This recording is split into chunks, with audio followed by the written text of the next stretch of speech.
Indonesia Emas 2045, sebuah visi yang mempesona tentang masa depan negara yang dihimpun dalam semangat untuk mencapai kemakmuran, keadilan, dan berkelanjutan. Dalam konteks pertumbuhan ekonomi, melalui langkah-langkah strategis dan inovasi berkelanjutan, berusaha memperkuat fondasi ekonomi untuk mencapai pertumbuhan yang inklusif dan sustainable. Investasi besar-besaran dalam infrastruktur, pendidikan, dan teknologi mungkin merupakan kunci dalam mewujudkan visi ini.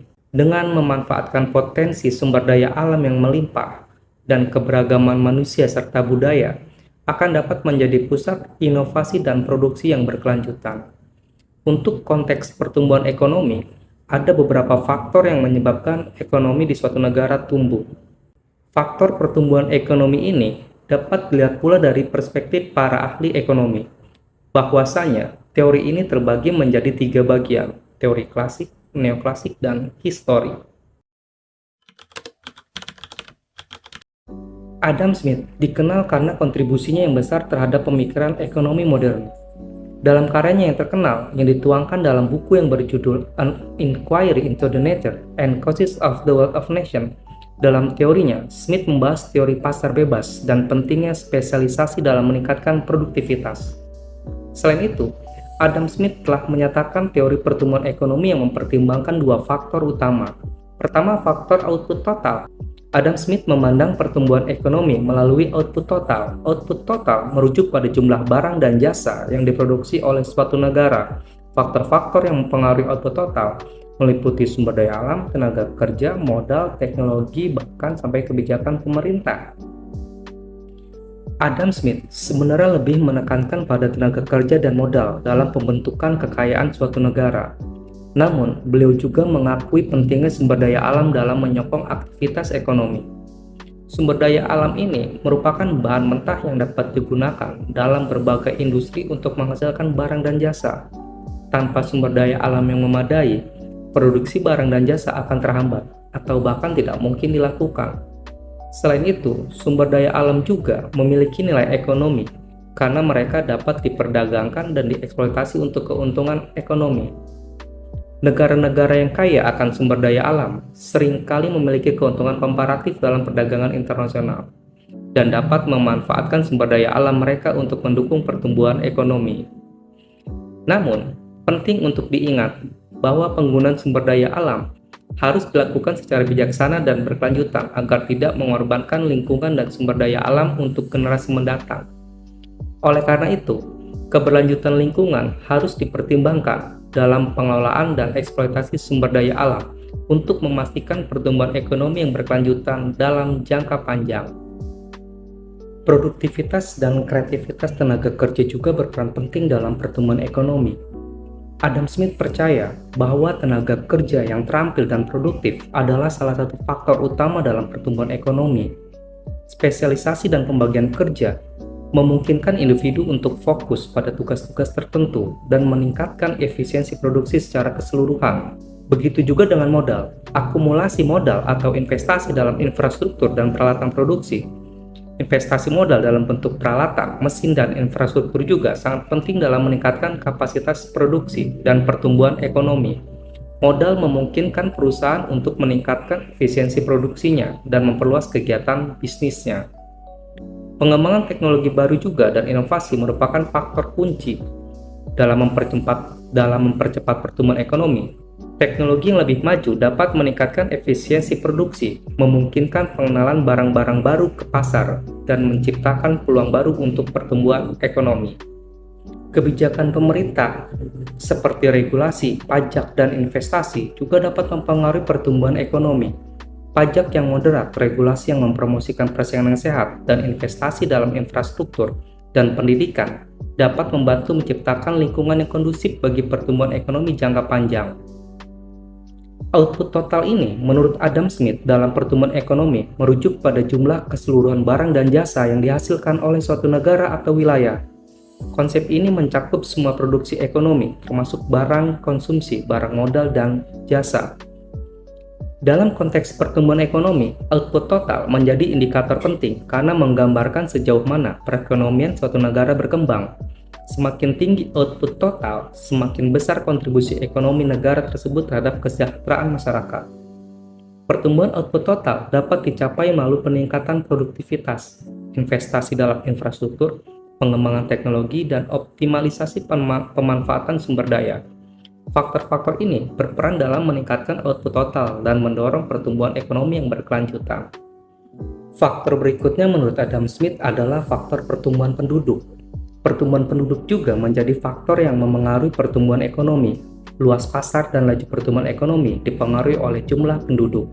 Namun, Adam Smith juga menyadari bahwa pertumbuhan penduduk yang terlalu cepat dapat menimbulkan masalah dalam jangka panjang. Misalnya, pertumbuhan penduduk yang tidak seimbang dengan pertumbuhan produksi barang dan jasa dapat menyebabkan tekanan inflasi dan mengganggu keseimbangan ekonomi. Selain itu, kelebihan penduduk juga menyebabkan penurunan upah dan kualitas hidup bagi sebagian besar penduduk. Oleh karena itu, Adam Smith menganggap bahwa pentingnya mengatur pertumbuhan penduduk dengan bijaksana agar sejalan dengan pertumbuhan ekonomi. Dengan demikian, dalam pandangan Adam Smith, pertumbuhan penduduk dapat memiliki dampak yang kompleks terhadap ekonomi, dan penting bagi pemerintah untuk mengelola pertumbuhan penduduk dengan bijaksana agar tidak menghambat pertumbuhan ekonomi jangka panjang. Adam Smith pun memiliki gagasan, diantaranya yang sering didengar istilah invisible hand. Teori invisible hand merupakan konsep yang pertama kali diperkenalkan Adam Smith pada tahun 1776. Salah satu konsep yang paling terkenal dalam ekonomi dan mengacu pada mekanisme pasar yang mengatur alokasi sumber daya ekonomi secara efisien. Mengacu pada gagasan bahwa tindakan individu yang mengikuti kepentingan pribadi secara tidak langsung berkontribusi pada kesejahteraan masyarakat secara keseluruhan. Dalam praktek ekonomi, konsep ini dapat diterapkan dalam beberapa cara, seperti menerapkan pasar bebas. Adam Smith percaya bahwa pasar bebas tanpa campur tangan pemerintah yang berlebihan akan menghasilkan efisiensi dan kesejahteraan ekonomi. Ketika individu dan perusahaan berusaha memaksimalkan keuntungan mereka sendiri, mereka secara tidak langsung berkontribusi pada pertumbuhan ekonomi dan peningkatan kesejahteraan masyarakat. Menurut Adam Smith, secara rasional, pebisnis atau perusahaan akan memaksimalkan keuntungan dalam produksi barang atau jasa, sedangkan individu atau konsumen akan memaksimalkan utilitas dan kepuasan dalam menggunakan suatu produk atau jasa. Hal tersebut nantinya akan memaksimalkan manfaat sosial yang ada. Ketika berbicara tentang pasar bebas, tidak ada intervensi eksternal yang terjadi. Masing-masing aktor ekonomi pastinya akan memaksimalkan keuntungan untuk diri sendiri dan akan menciptakan kekuatan penawaran serta kekuatan permintaan. Dengan tidak adanya intervensi, harga yang ada di pasar mencerminkan kondisi permintaan dan penawaran pasar. Masing-masing pihak pun akan mengefisienkan alokasi sumber daya yang dimiliki. Atas dasar tersebut, maka output dan harga yang seimbang dan berada pada titik equilibrium adalah hal yang terbaik, yang mana keputusan tersebut disesuaikan oleh kedua pihak dengan melihat kondisi permintaan dan penawaran. Namun, ada beberapa pihak yang memiliki pernyataan bahwa tidak akan selalu menghasilkan manfaat sosial yang terbaik. Konsep dan motif yang mengedepankan kepentingan pribadi justru akan mendorong perbuatan jahat dan kriminal demi menguntungkan diri sendiri, dan akan menyebabkan beberapa dampak lainnya, seperti monopoli. Inovasi dan persaingan. Ketika individu atau perusahaan berkompetisi untuk memperoleh keuntungan, mereka cenderung mencari cara baru untuk meningkatkan produk atau layanan mereka. Inovasi ini, meskipun dimotivasi oleh kepentingan pribadi, dapat memberikan manfaat bagi masyarakat secara keseluruhan. Ketika individu atau perusahaan menginvestasikan modal mereka untuk mengembangkan bisnis atau proyek, mereka berkontribusi pada pertumbuhan ekonomi. Meskipun tujuan utama mereka adalah mendapatkan keuntungan, hasil dari investasi ini dapat menciptakan lapangan kerja, meningkatkan produksi, dan memperkaya masyarakat. Berikutnya pengaturan pasar. Meskipun Smith mendukung pasar bebas, ia juga menyadari bahwa ada situasi di mana campur tangan pemerintah diperlukan. Misalnya untuk mengatasi ketidakseimbangan informasi antara pembeli dan penjual. Pemerintah dapat mengatur standar kualitas produk atau memastikan transparansi dalam transaksi. Berikutnya menurut David Ricardo. David Ricardo adalah seorang ekonom klasik yang terkenal dengan konsep hukum hasil yang berkurang.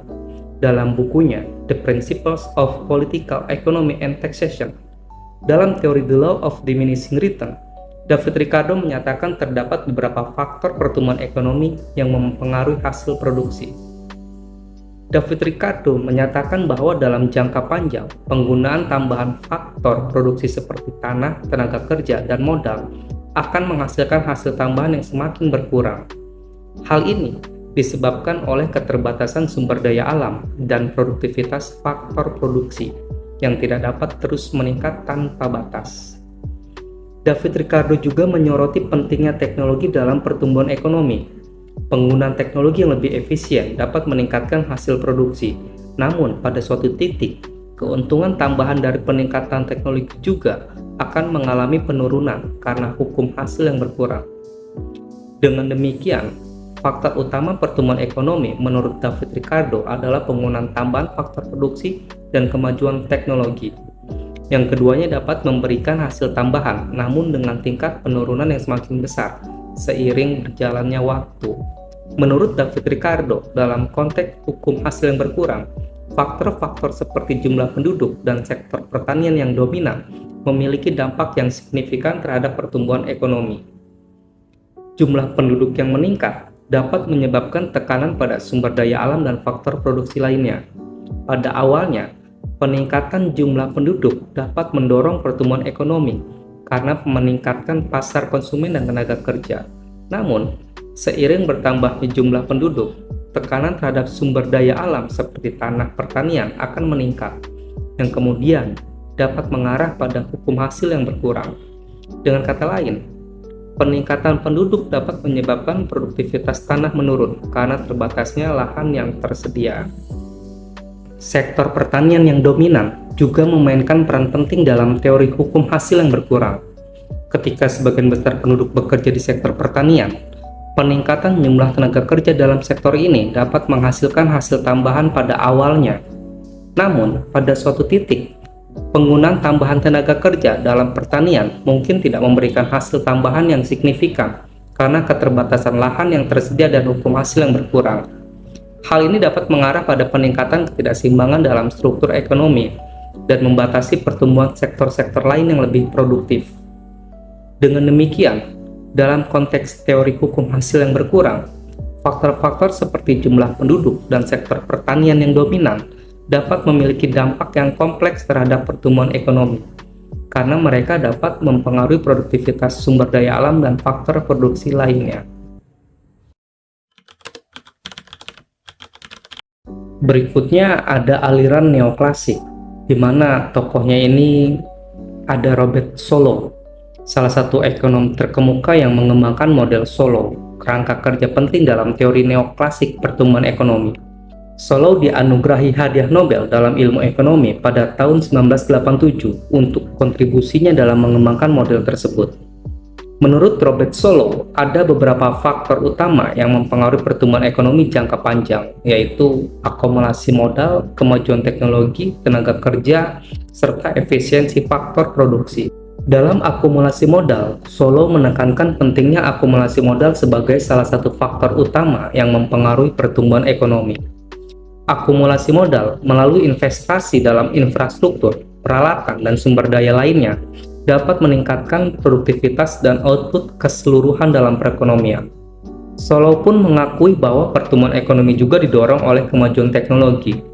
Inovasi teknologi memungkinkan penggunaan yang lebih efisien dari faktor-faktor produksi yang ada, meningkatkan produktivitas dan menghasilkan pertumbuhan ekonomi jangka panjang. Meskipun Solow lebih fokus pada modal dan teknologi, peran tenaga kerja juga dianggap penting.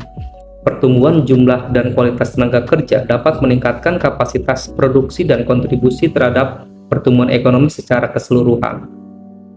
Solow mengasumsikan adanya efisiensi dalam alokasi faktor produksi seperti modal dan tenaga kerja. Efisiensi ini membantu memastikan bahwa faktor produksi digunakan secara optimal untuk mencapai tingkat produksi yang maksimal.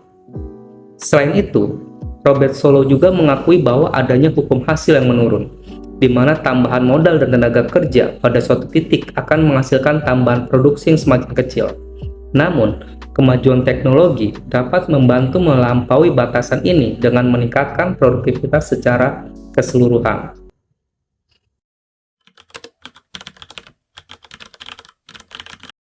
Aliran histori. Di sini ada Douglas North. Douglas North menekankan peran institusi dalam membentuk pertumbuhan ekonomi jangka panjang. Menurut Douglas North, faktor-faktor yang mempengaruhi pertumbuhan ekonomi dalam aliran histori bisa saja termasuk institusi, perubahan kebijakan, perubahan teknologi dan pengetahuan, serta perubahan sosial dan budaya. Douglas North menyoroti peran institusi dalam membentuk perilaku ekonomi dan mengatur interaksi antara individu dan organisasi dalam masyarakat. Institusi seperti aturan hukum, hak milik, serta lembaga politik dapat memberikan kerangka kerja yang stabil dan mendorong investasi, inovasi, dan pertumbuhan ekonomi. Douglas North juga memperhatikan bagaimana perubahan dalam kebijakan ekonomi dan politik dapat mempengaruhi perkembangan ekonomi suatu negara atau wilayah. Kebijakan yang mendukung kestabilan, perlindungan hak milik, dan pasar terbuka dapat membantu menciptakan lingkungan yang kondusif untuk pertumbuhan ekonomi jangka panjang. Meskipun Douglas North lebih menekankan peran institusi, ia juga mengakui pentingnya perubahan dalam teknologi dan pengetahuan dalam memacu pertumbuhan ekonomi sepanjang sejarah. Kemajuan teknologi memungkinkan peningkatan produktivitas dan efisiensi, sementara pengetahuan baru membuka peluang untuk inovasi dan pengembangan sektor ekonomi baru. Douglas North juga menyoroti bagaimana perubahan dalam struktur sosial dan budaya dapat mempengaruhi pertumbuhan ekonomi. Faktor-faktor seperti perubahan dalam norma, nilai-nilai, dan praktek sosial dapat membentuk keputusan ekonomi individu dalam perilaku bisnis. Dengan demikian, dalam pandangan Douglas North dalam aliran teori histori, faktor-faktor seperti institusi, perubahan kebijakan, teknologi, serta perubahan sosial dan budaya menjadi penting dalam menjelaskan pertumbuhan ekonomi dari perspektif sejarah. Namun ada beberapa pemikiran dari para ahli seperti Joseph Schumpeter mengenai pertumbuhan ekonomi. Joseph Schumpeter meyakini bahwa inovasi teknologi yang radikal oleh pengusaha adalah kekuatan utama di balik pertumbuhan ekonomi jangka panjang.